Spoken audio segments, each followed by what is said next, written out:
సంతానలేమి సమస్యకు చక్కటి పరిష్కారం చూపిస్తున్న Riya fertility test baby centre CN hospital Kurnool. అంతేగాక ఆ రోజు కూడా మేము గత ప్రభుత్వంలో బీసీ భవనం కట్టాలని చెప్పేసి మాకు అలాట్మెంట్ చేశారు. ఆ తర్వాత గత ప్రభుత్వంలో అది చాలా నెగ్లెక్ట్ చేశారు, దాన్ని చాలా మర్చిపోయారు. దాన్ని మా ప్రభుత్వం తెలుగుదేశం ప్రభుత్వం వచ్చింది కాబట్టి ఖచ్చితంగా బీసీ భవనం దాన్ని ఏర్పాటు చేసుకున్న మా పాత్ర 5 కోట్ల రూపాయలు కూడా ఫండ్స్ శాంక్షన్ అయినాయి. ఆ భవనాన్ని ఖచ్చితంగా ఏది ఏమైనా కూడా ఈ గవర్నమెంట్లో ఫిలప్ చేస్తామని చెప్పేసి కూడా తెలియజేస్తున్నాను.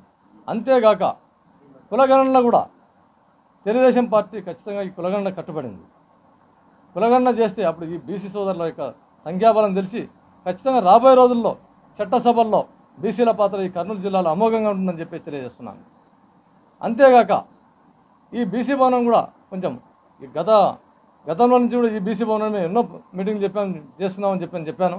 దీనికి సంబంధించిన చిన్న చిన్న మరమ్మతులు ఉంటే కూడా ఖచ్చితంగా దీని సహకారాన్ని నా వంతు పాత్ర ఖచ్చితంగా చేస్తాను. ఎందుకంటే మేము 10 మందిమే బీసీలమంతా ఇక్కడి నుంచి ఈ ప్లాట్ఫారం నుంచి లేచిన వాళ్ళమే కాబట్టి ఈ బీసీ భవనాన్ని తక్షణమే మేము ఆధునీకరించుకుని కూడా నా వంతు సహకారం ఖచ్చితంగా చేస్తానని చెప్పేసి తెలియజేస్తున్నాను.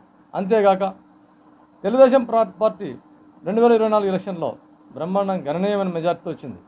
ఎందుకంటే తెలుగుదేశం పార్టీ పెట్టింది బడుగు బలహీన వర్గాల కోసం పెట్టిన పార్టీ.